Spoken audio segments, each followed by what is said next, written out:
I don't know why that tickled me so much, but it's just hilarious, sorry. Phone's fallen off twice, dude has just started cutting his grass. Great start to a video.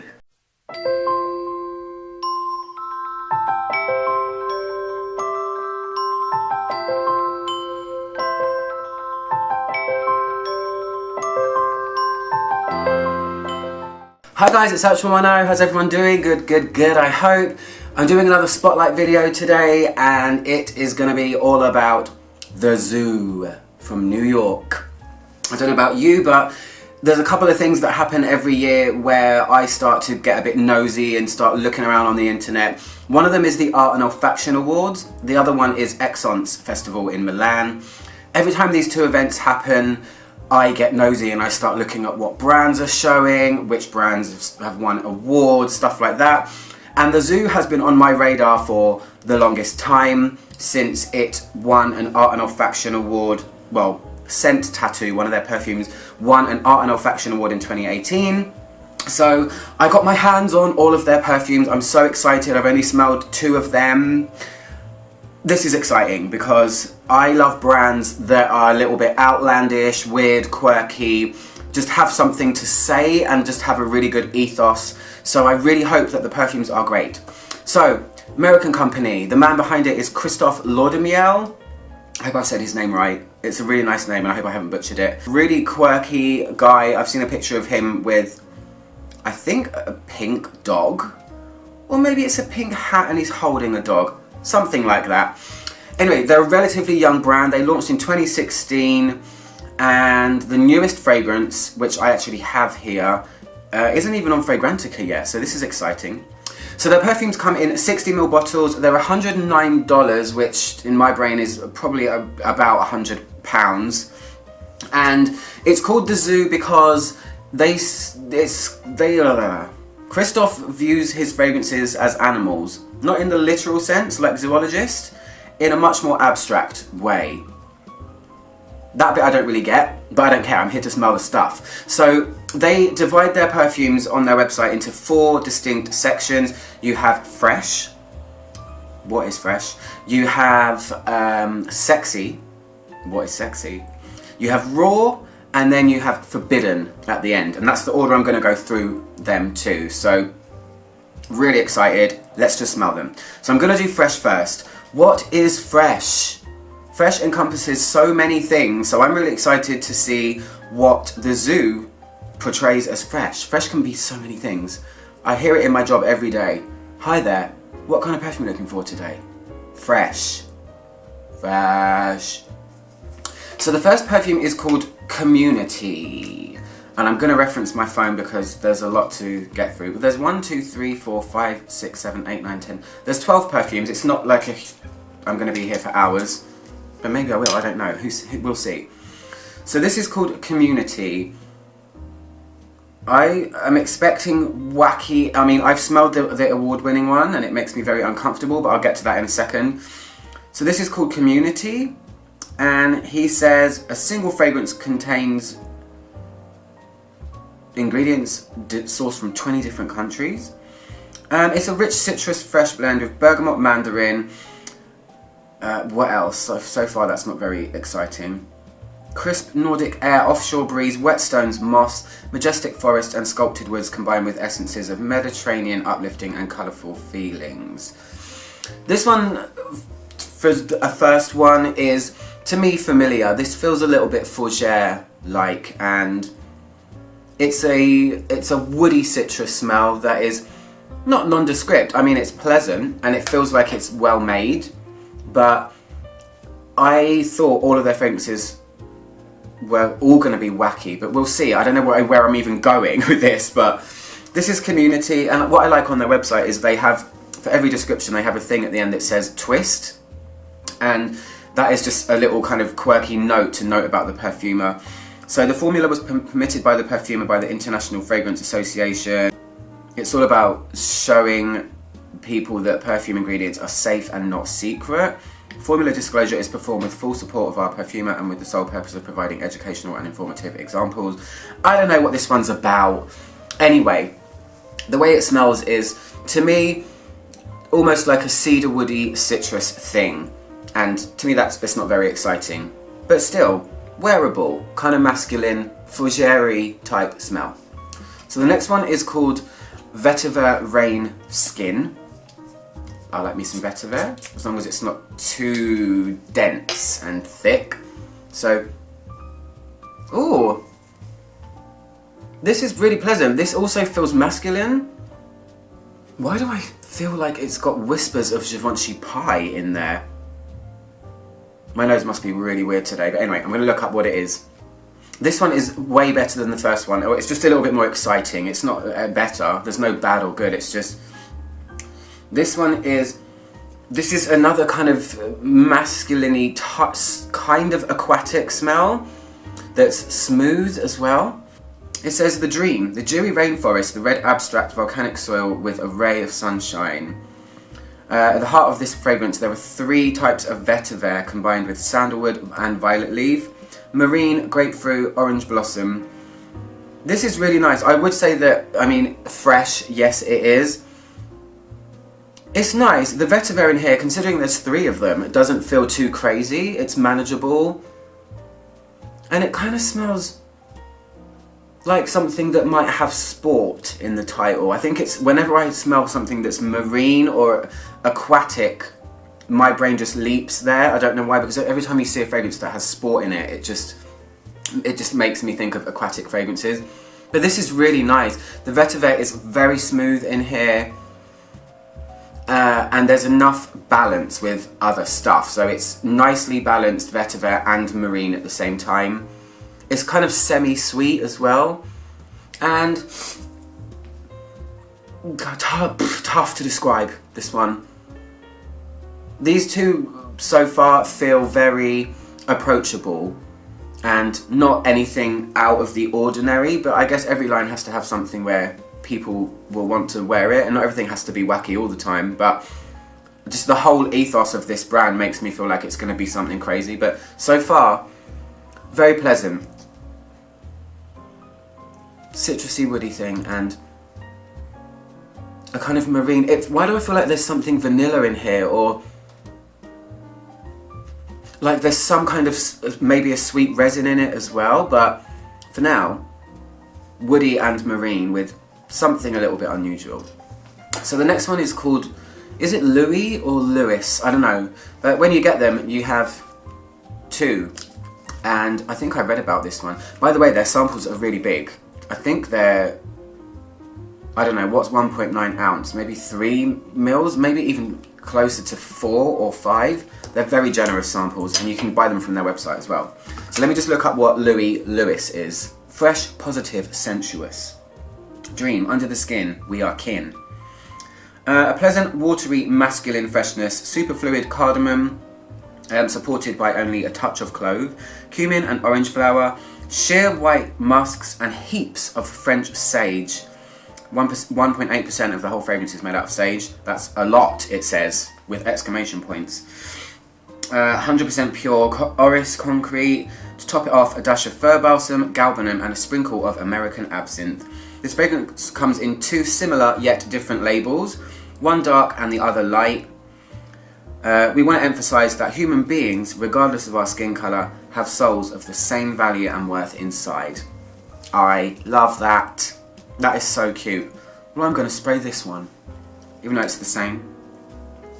I wonder who Lewis is, or Louis. I wonder if it's a significant person to Christophe, maybe. So, oh, this is nice. This is really cool. Oh my gosh, it's... So you can definitely feel something coniferous and something aromatic at the same time. But the orris part of this is what's really interesting, because it doesn't feel leathery or makeup-y, but it is there, and it feels like the backbone of the perfume without being at the forefront, if that makes any sense to anyone at all. I can feel the orris in here. It's giving it a smooth sweetness, but I really like how the orris is placed in this perfume. I've not smelled a fragrance that has it quite like this. So This one isn't too overly anything. This isn't too fir balsam. This isn't too flowery. It's not too much of sage. This is super well blended and balanced. This is my favourite so far. I'm excited to see what's coming now. This one's giving me a little bit of energy. And this is so pleasant. I'm actually glad that there's two because now I can wear it more often. Really nice. A tiny bit kind of waxy and aromatic. And let me get my nose away from it for a second so I can smell it again. This is really cool. This is like if Dior Homme Intense got a makeover and a facelift and went to a shop and came out looking even more fabulous. I love the balance of this. It's a lot of things at once. I wouldn't call it mainly aromatic or mainly oracey or leathery or anything like that, or floral. It's a one thing, and that is great. So I'm going to move on to the last one in the Fresh collection, and it is called Spacewood. I like this design. I think it's really cool. Oh, the sky with the cut in the grass. The minute the sun comes out in London. It was snowing earlier, guys. It was snowing, and now it is like a spring day. The joys of living in the UK. So, Spacewood. Dream. This world was too small for him, and so he flew to space where he found some out of this world love. Scent. Trampoline into the future. Great imagery in my head right there. A scent can be abstract, helping you to think into the future. Beside man-made molecules, some natural extracts can be used for that purpose. Indeed, all naturals do not smell natural. The neon green and yellow sensation in this scent are created thanks to notes found in Egyptian mimosa. They're combined with some interesting molecules, the same way synthetic materials are used in skyscrapers to create new effects. Twist, spray, close your eyes and think of nothing. I love that it's got little tidbits at the end. So, trampoline into the future, Egyptian mimosa, and some kind of molecules. Close your eyes and think of nothing. Woosah.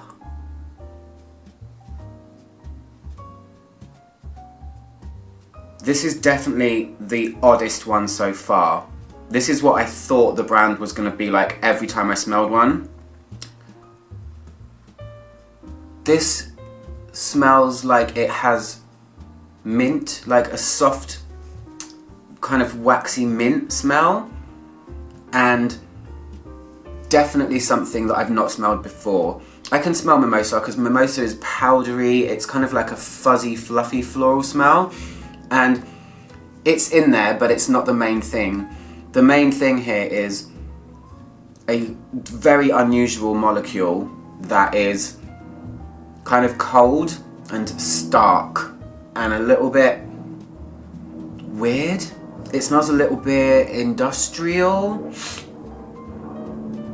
It smells like it could be like a pen, like ink, or something that comes from a machine.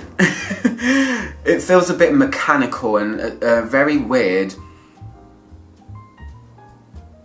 And gently plasticky as well. I love when perfumers play with molecules because it's outside the realm of, you know, a pretty little perfume. It's just like something that I've not smelled, and it's evoking feelings in me and making me go to somewhere in a classroom when I was younger. Not like crayons, but like ink and light plastic. I don't know. But there is some sort of greenery mingled in with it, but only very gently, like a very gentle, waxy mint leaf or something like that. Like if there was a fake mint leaf, like a plastic mint plant. That's what it smells like to me. Very weird. It feels a bit void, like I'm sucking my nose into nothing. We're gonna move on, okay? So we're going to the sexy ones. There's 3 of them. So I would be interested to see what the zoo portrays as sexy, because that's one thing that is different for every single person on this planet. Somebody asked me the other day in my shop, I want something to seduce someone. I want something that's going to smell sexy. And I just told her, you know, ultimately it comes from you. This little smile you've got going on, That's going to seduce the person you want to seduce, not your fragrance. So let's see what the Zoo's take is on sexy. So it says deep and sensual fragrances, full-bodied but not necessarily heavy, but sure to leave an impression. Watch people around you as you wear these fragrances. You wear the Zoo sexy when you're on a mission. So let's start with Sailors. I don't know why, but I immediately go to the Jean-Paul Gaultier type gay sailor thing. I don't know if that's going to be what this is about, but we'll soon find out. It says, oh my gosh, I love this. Okay, Dream, American sailors meeting Russian soldiers. Originally created upon a friend's request, Sailors intends to represent both sensuality and friendship around the globe. Friendship that shall go beyond the political confrontations, the flags on their ships. Not to mention, most of these friendly sea voyages are quite sexy. I really like this one. The twist here is very interesting. It says, this is a perfumer's remix of Declaration for Men. That's a Cartier fragrance, right? Declaration? Made by Jean-Claude Eleanor. Yeah, Cartier. Okay, I was right. 1998. Just as a DJ creates a remix from an existing song, making it more dramatic and dancey. Bass notes were added. Deeper, sexier tones. Cashmeran, seaweed, cinnamon leaves, clove, Javanol, ambrox, super big time natural Indian sandalwood, wolfwood. Wolfwood. That was something that was in Terry Mugler's aura, or is in Terry Mugler's aura. That was one of the notes that everyone was kind of talking about. What is wolfwood? It must be a captive made by Firmenich or whatever they're called that's now been released, and maybe that's why these guys have used it. And Helvetalide, I don't know what that is.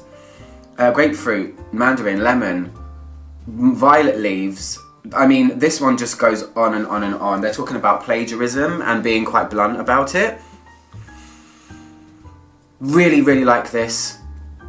Yeah, this one's overtaken my other one favourite, which was Louis a minute ago. This is like a man's... This is a man's...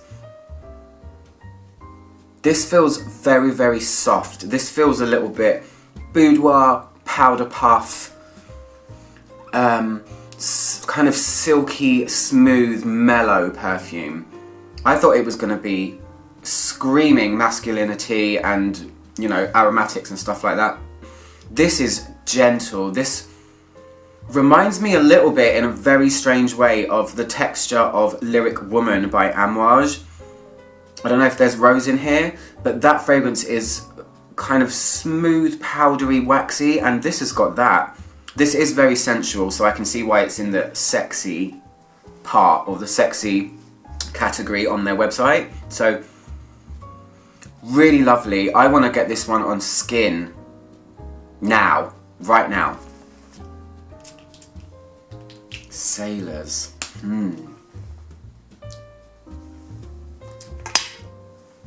This is so nice. This is really well crafted as well. Really well put together. Really multifaceted. It feels to me like there's lemongrass, like sparks of something like that in the opening part. But underneath there's this powdery, kind of almost vibrant powdery smell. Really tough to describe this one, but recommend. Really beautiful. It almost feels classic French, but with a big twist in it as well.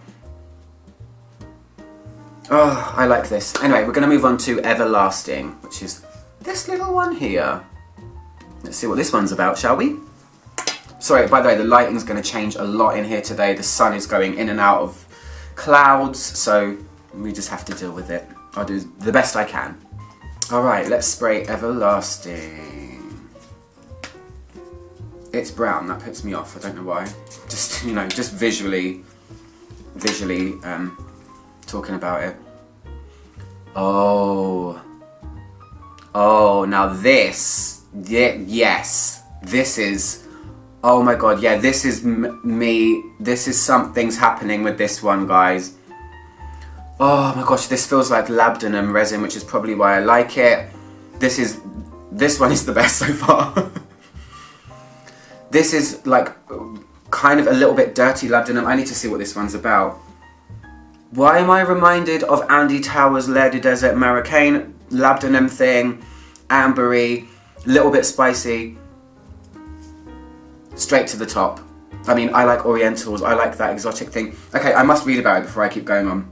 Some of the best things in life appear in darkness and will entice you to live or tell a good tale. Scent, labdanum resin, extracted from this wild Spanish plant, smells resiny, ambery, somewhat leathery. Everything I just said, basically. Sometimes I have to pat myself on the back, guys. No one else does it for me. Amber, chypre feeling, modern musk and woods.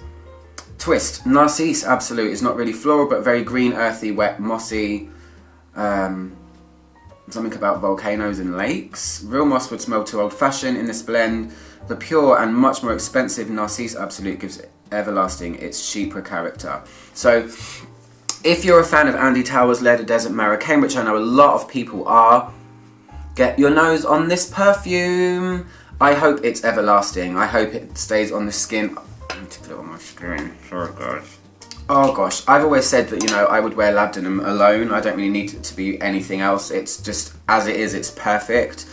And this is labdanum in abundance, and it's almost got a kind of burnt caramel feel to it, but it's not too gourmand. This is so good. I can see why it's brown, because it feels like that colour. It's gloopy, thick, resinous, ambery labdanum that is slightly spiced and feels a little bit kind of tree sappy, twiggy smelling as well. Outstanding one, my favourite one so far, and I'm going to move on to the next one, which is the one that makes me feel very uncomfortable, and it's called Club Design / Scent Tattoo. They released 2 of them. So this is the Art and Olfaction Award winner, 2018. I know what this smells like, but I'm going to smell it again just to reference again. So they made Club Design, and they made Scent Tattoo. Scent Tattoo, I think, is meant to be...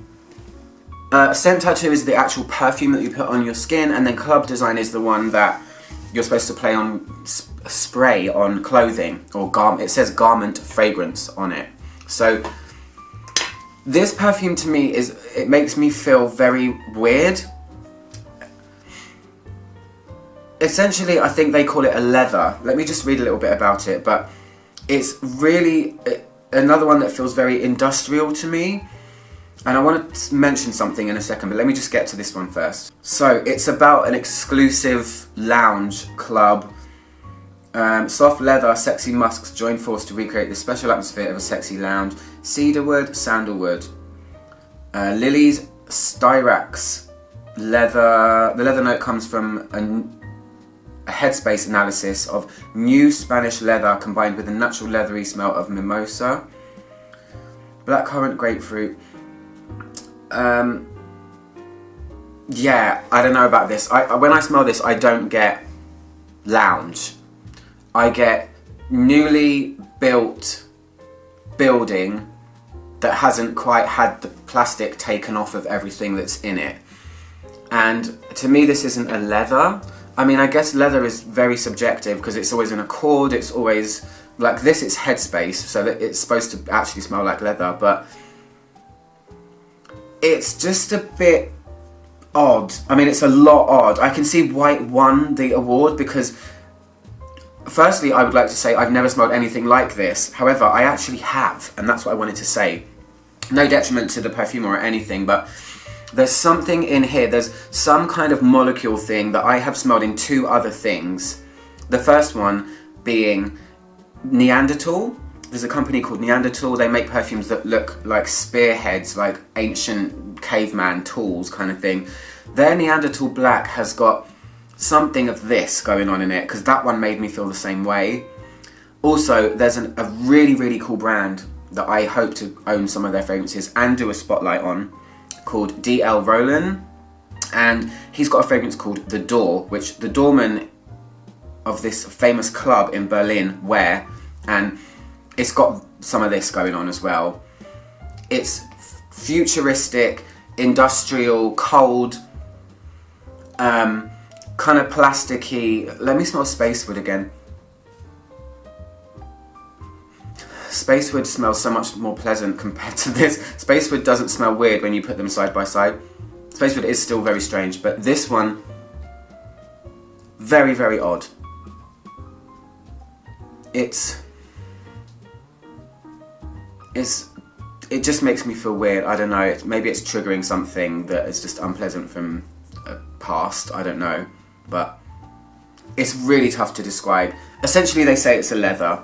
However, to me it's leather in a brand new building that's never been touched even by human hands, that kind of thing. Anyway, we're going to move on to the raw ones. I'm going to have a little break. There's only 5 left. So the raw ones are basically straight down the line. It's called raw because it's just, this is the ingredient, this is what it smells like, and this is what you're going to get. And they have 3. So I'll be back in a sec. I'm just going to have a quick break, get some air, and get this blotter away from me. Back soon. Alright, so I've had a little break. We're going to smell the raw collection. Yeah. So the first one is called Rhubarb, My Love. It's kind of like if you ask someone, what do you want for dinner? It's like, rhubarb, my love. So this one is, let's see. Let me just quickly talk about rhubarb while I'm flicking this thing around. Rhubarb wasn't a thing in perfume until kind of recently. I think what happens is some bright spark in a lab, chemist, guy, perfumer, discovers not a new molecule but maybe a new accord, or they just like split something open and they're like, oh, this part of it smells like that, let's call it that, and sell it to perfume companies. It happened with rhubarb. I first noticed it when Hermes released that red perfume called Rhubarb something. Then it started popping up everywhere else. Let me think. Imaginary Authors, they released Sundrunk, Rosewater, Honeysuckle, Orange Zest, and Rhubarb. Mendita Rosa released a fragrance called Sirio. It's apples, roses, and rhubarb. What else? Flor IQ have one. It's called One Umbrella for Two, or something like that. It smells like rhubarb. And then I also smelled, I think it's a Miguel Matos one, something about roses, also has rhubarb smell. So this is pretty much that. This is the thing I want to talk about. When I was younger, and still now, there's a sweet we have in the UK called rhubarb and custard. If anyone's from the UK, you will probably know what it is. It's a red and yellow boiled sweet that smells like this, tastes like this, tastes like the red part. So this is the thing. Rhubarb's been around for a long time, or the idea of what rhubarb tastes like or smells like, in candy since I was a child. I've been eating rhubarb and custard since I was very small. So I wonder why it took so long for it to actually break into the perfume world, because it existed somewhere. I wonder if there's a really old-fashioned sweet maker somewhere going, hey, I did that first. Who knows? But this smells like straight up rhubarb, molecule, accord, whatever it is. It's a sweet, tangy, fruity type smell that's very pleasant. And there's not much more else to say about it. So I'm going to move on to the next one, which is called Fig, My Love. What do you want for dinner? Fig, my love. Let's see how the zoo does fig, because fig, never real in perfume. It's always an accord or a molecule again. Sometimes they say it's fig fruit, sometimes they say it's fig leaf. It's just a number of things that contribute to something being fig in perfume.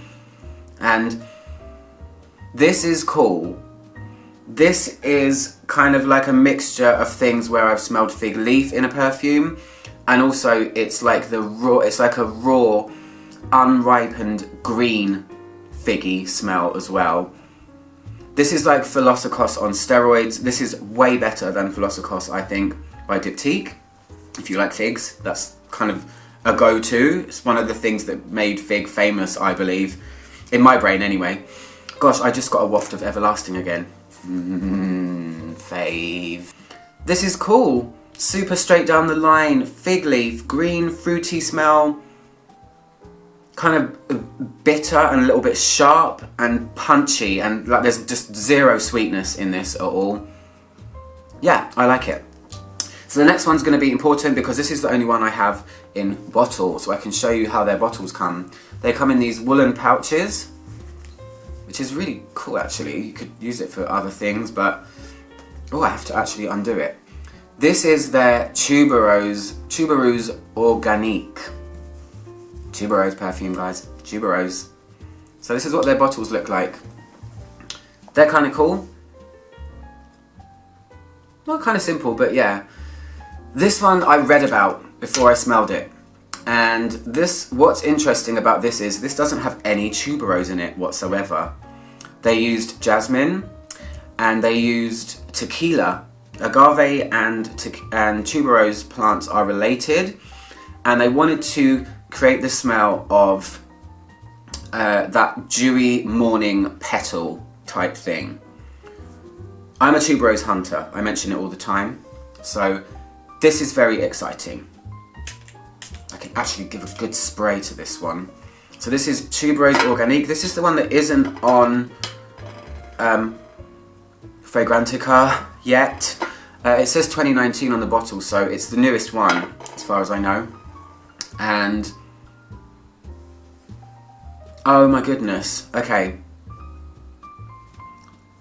Okay, this is hands down the most realistic tuberose I have ever smelled to date. When I smell tuberoses, the actual real flowers, they smell like butter. They have this thick, buttery feeling to the way that they smell. They're amazing, I love them, and I have never smelled that quite like this before. This is literally like smelling a real tuberose flower. It's green, it's got the greenery going on. It's not that kind of sugary sweetness that you get in a lot of commercial tuberose perfumes. This is like the real deal, and it doesn't even have any tuberose in it. This is perfume talent. This is everything. It's got all of the kind of unpleasant parts of smelling a tuberose as well, because it's not all pretty. There's eucalyptus facets, there's some kind of weirdness going on, and like I said, they're buttery. This has it all. This is unreal. Absolutely shocking and surprising. Did I smell this before? I think that I may have sprayed this before and I just forgot about it. However, it feels like a first impression to me. Yeah, not pretty. This is not a pretty floral tuberose. This is the tuberose to end all tuberoses if you're a hunter of that flower in a perfume. If you want to literally have squeezed the plant and squeezed the oil out of it, it's this perfume. I'm going to leave it there because otherwise I'm going to go on about this one. I'm going to wear this today. Maybe I should wear it at the end of the video. Not now because it's going to overtake. So we've got two left. This is the forbidden part of their collection. So there's only two. And the first one is called No Perfume. Is that like no perfume, or is it there's no perfume in here? Am I just going to spray water onto a blotter and Christophe Laudemier is going to trick me? Okay, what does this smell like? Okay, this is definitely not no perfume. This smells like coal. My mum had a real fire when I was growing up, which is so lovely. I loved having a real fire in our house. And I used to bring the coal in for her from the garden when she was building the fire. This smells like coal. Sorry, there's a hair on me. Ugh, go away. It smells like birch tar. It smells like bonfire, campfire, smoke. But what I can really smell is the actual smell of dustiness of coal when I used to get it onto my fingers, because you can't not get it on your fingers when you go near it. It smells like an actual coal fire when it's just in its first stages of smoking. When my mum used to light the fire and put all the things in to try and light it before it was flaming and it used to start smoking. That's exactly what it smells like. There's a hair on this blotter. That's why every time I do that, I'm getting itchy. Wow, I want to see what they say about this, because wood, leather, smoke, incognito. What you wear to places that forbid perfumes, or when you don't feel like smelling perfumey but still enjoy smells. In other words, this is not a perfume. It is the smell of wood, leather and smoke, period. No perfume was created for those places, bars and opportunities where a fresh outdoor cologne or a perfumey fragrance is banned or constitutes a big no-no and would break the atmosphere, or just when you're in a smoky, woody, leathery mood. Twist. No perfume is banned in Canada by Canadian law. If you provide a Canadian delivery address, your purchase will not ship and will be reimbursed. Sorry, Canada. This is what I love about them. They're just like, boom. There, I said it, alright? Contains a natural molecule also found in jasmine, horses and beavers called cressel. Cressel smells leathery. We, the zoo, do not extract from horses or beavers. Our cressels are not extracted from jasmine either. You could not afford this perfume. They're made in a laboratory, yet cressels are forbidden in Canada by some weird twist of their law. Note that Canada allows dead beaver extracts in its perfumes, as well as jasmine extracts. We love Canada. This is getting better and better. And I've had a lot of love in and from Canada. However, the Canadians at times are not very rational with all things perfume and smells. I don't know why that tickled me so much, but it's just hilarious. Sorry. Smells like a fire. Let's move on to the last one, because otherwise I'm just going to lose my shit. So this one, it doesn't have a name at all. It's just a white square, and I looked it up before. It's called Carré Blanche, which means white square. So let me spray it. Oh gosh. Let me just spray it. I'm going to spray it on this side.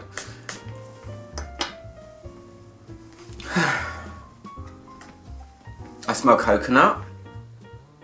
And I smell something weird that's similar to that club design one, the one that makes me feel uncomfortable. Here we go again. It feels like club design went to the tropics. And it's got that weird leather thing going on again. Let's have a look. Carré Blanc, it's called. Carré Blanc hides your own little forbidden secrets. Scent, whatever rocks your boat. Green foliage, grapefruit, rhubarb, blonde woods, hay, orris, tonka. Trust and confidence on the outside, calm and peace on the inside. Twist, by courteous etiquette, do not wear this one on a plane, at the theatre, or anywhere where you might sit next to someone who doesn't like you. So I guess this is one for your enemies, but it's kind of calm. I guess maybe when you put it on skin, it's going to be some monstrous just thing that evades everything, or invades everything, sorry. But to me, it feels like when you sometimes mix in your brain fig and coconut, it's like somewhere in that realm with a little bit of the weird club design thing. It's like a remix of that, I guess, but made softer and calmer, and it feels a little bit fluffy, but still with an edge. You can feel that there's orris in it, but to me this feels a little bit fruity gourmand, in the realm of coconut land, a little bit tropical and woody, like a sharp woodiness as well, but mainly it's soft, and it does feel like the conjuring of something white. I mean, if I had to put a colour to this, it feels white. It's one of the calmest of their perfumes apart from Sailors. Oh, Sailors is great. But yeah, I'm going to leave it there because I've almost lost my shit a few times. So this is the Zoo. I'm so glad I got to smell them. Christoph, your brand is cool. It started out rocky for me. I'm glad I did it in this order because I feel like it went in the correct order. I'm glad I didn't start with the forbidden ones and go backwards towards the ones that are a bit more approachable. So the fresh ones, much more wearable, approachable things. The sexy ones, ramping up the intensity of the edginess of the perfumes. Everlasting is the standout for me. That's not Everlasting, that's a fig one, but still, I like them. The raw ones, the Tuberose is, I mean, I said it already, just wowzers in terms of realisticness. Oh my gosh, I'm treasuring this with all of my heart. And then the forbidden ones, yeah, coal fire, and then a strange, weird, coconutty thing that feels a little bit uncomfortable. So I'm going to leave that there. I'm going to just go and chill, and I'm going to wear the Tuberose one right now because, wow. This is unbelievable. Okay, anyway, I'm going to stop talking. I'll see you guys soon for another video. I'm Ouch 110, trying to make the world smell better, one video at a time. Goodbye.